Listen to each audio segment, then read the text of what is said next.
పేదలకు ఇంద్రమ్మ ఇండ్లు ఇచ్చే కార్యాన్ని సర్కారోళ్ళు షాల్ చేసిన కాడ నుంచి ఎక్కడ చూసినా లొల్లులు పంచాదులే అవుతున్నాయి.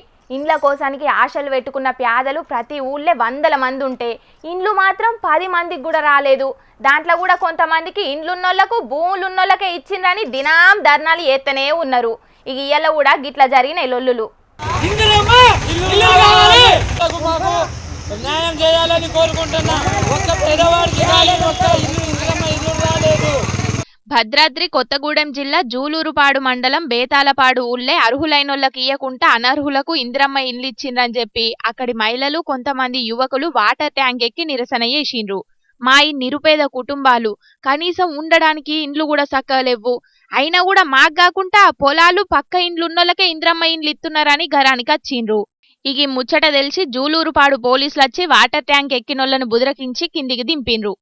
అయినా ఎమ్మెల్యే గారు వచ్చారు సార్, మా ఇంట్లో భోజనం చేశారు స్టోర్ బియ్యం అని. నిరుపేదలని వచ్చి సర్వే చేసిన మాకు కమిటీ వాళ్ళు చూసి మాకు ఇల్లు ఇవ్వకుండా ఉన్న వాళ్ళకి ఇచ్చేస్తున్నారు సార్.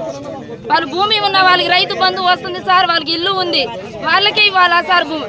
ఇంద్రమ్మ ఇల్లు మాకు రావా సార్? మేము పేదలు కదా. వైరా ఎమ్మెల్యే మాలోతు రామ్దాస్ నాయక్ సారు స్వయంగా గీళ్ళ ఇంట్లో మొన్నట్లనే సన్న బియ్యంతో అండిన భూబదిని మీ ఇల్లు మంచిగా లేదు కాబట్టి మీకు ఖచ్చితంగా ఇంద్రమ్మ ఇల్లు ఇప్పిస్తానని హామీ కూడా ఇచ్చిండట.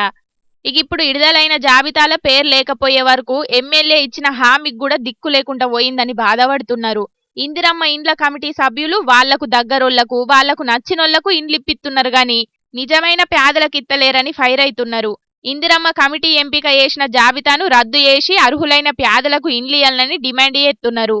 కామారెడ్డి జిల్లా ఎల్లారెడ్డి మండలం సోమార్పేట ఊళ్ళే 10 మందికి 2023 సంవత్సరంలో డబుల్ బెడ్రూమ్ ఇండ్లు మంజూరైనాయట.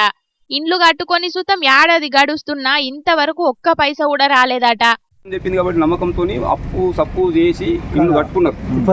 ప్రభుత్వం మారింది, మారట్లా ఆన్లైన్ ఆగిపోయింది. ఆగిపోయిట్లా ఎట్లా అంటే సంవత్సరం అయింది, దిక్కు చూడలేని పరిస్థితి. ఈ 10 మంది లబుడ్లు మరి సార్ ఇప్పుడు సంవత్సరం అవుతుంది.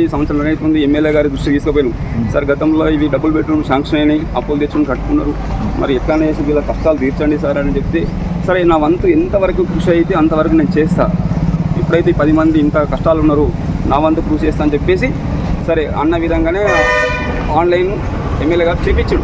దేవుడు వరం ఇచ్చిన పూజారి కరుణీయలేదన్నట్టే అయిందట వీళ్ళ పరిస్థితి. ఎమ్మెల్యే మదన్ మోహన్ సారు వీళ్లకు పైసలు మంజూరు చేపిస్తానని చెప్పినా అక్కడి డిఈఈ గిరిధర్ సారు మాత్రం ₹1,50,000 ఇస్తేనే మీ పని జరుగుతుందని ఖరాఖండిగా చెప్తున్నాడట. 10 మందిమి కలిసి ఇప్పటికే ₹1,50,000 ఇచ్చినాం, ఇప్పుడు మళ్ళా పైసలు ఎక్కడికించి తెచ్చుడని వాళ్ళు బాధపడుతున్నారు.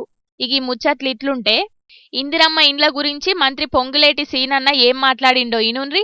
ఏదైతే ఈనాడు సెలక్షన్ జరుగుతుందో, మీరు వెళ్ళేసరికి సెలక్షన్ లిస్టు రెడీగా ఉంటుందో, సెలక్షన్ లిస్టులో మీరు ఐడెంటిఫై చేసి తప్పు ఉందని చెప్పినా, ఈవెన్ కలెక్టర్ గారు అప్రూవ్ చేసినా దాన్ని క్యాన్సిల్ చేసేది అవుట్ రైట్ డెసిషన్ నేను తీసుకున్నా. ఎస్ ఏడిచ్చింది తప్పు ఉంది సార్, ఇతను భూమి ఉన్నోడు, ఇతను డబ్బులున్నోడు, ఇతనికి మనోళ్ళు ఏదో లోపాయకారి ఒప్పందం చేసుకొని ఇల్లు ఇచ్చారు అని ఒక నా చెల్లినో ఒక నా తమ్ముడో ఎస్ ఇక్కడ తప్పు జరిగిందని మీరు నాకు జస్ట్ మీకు నా డైరెక్ట్ ఒకటి టోల్ ఫ్రీ నెంబర్ ఇస్తాను, మీరు చిన్నది పాస్ ఆన్ చేస్తే మళ్ళీ మీ పేరు కూడా బయట చెప్పను, నా సెక్రటరీ చెప్పినా, నా ఎండి చెప్పినా, నా ఈఎన్సీ చెప్పినా, ఎవరు చెప్పినా సరే డైరెక్ట్గానే నాది ఫోకస్ ఉంటుంది. Poorest of the poor.